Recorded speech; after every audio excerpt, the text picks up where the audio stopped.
Le rôle du biologiste, il va du prélèvement matin du patient tout venant aux personnes qui posent plus de problèmes, les personnes difficiles à prélever, les enfants, des prélèvements particuliers gynécologiques, tout ce qui est prélèvements bactériologiques aussi qui nous sont réservés, les prélèvements artériels. Nous faisons aussi des domiciles avec des sondages urinaires qui nous arrive de temps en temps de faire. Et puis après, on supervise en fait les analyses qui sont effectuées par les techniciennes. Et nous avons un peu un rôle d'ingénieur en fait. C'est nous qui validons après les résultats. Et qui donnons notre accord final sur le fait qu'une analyse puisse être rendue au patient et au médecin ou pas.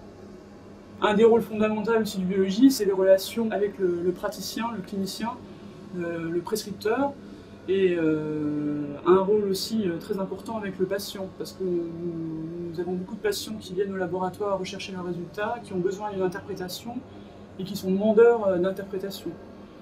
Et quelquefois, lorsque le médecin n'est pas joignable ou absent, on sert un peu d'intermédiaire et on substitue entre guillemets au médecin.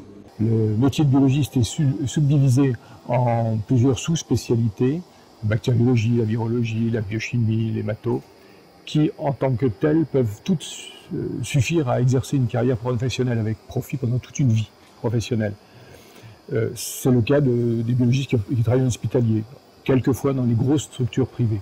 Dans une structure de plus petite taille, les biologistes ont généralement plusieurs domaines de prédilection, voire lorsqu'ils assument des rôles de direction dans des structures de taille importante ou moyenne, il y a une spécialisation qui s'établit, généralement en début de carrière sur des aspects techniques du métier, et puis au fur et à mesure que l'expérience se fait, on évolue vers l'administratif, vers la qualité, qui est un domaine qui nous concerne maintenant énormément et qui va nécessiter beaucoup d'efforts de nos structures pour s'adapter aux nouvelles exigences de la loi. La variété du métier est telle qu'elle permet à chacun de s'épanouir dans ses qualités propres.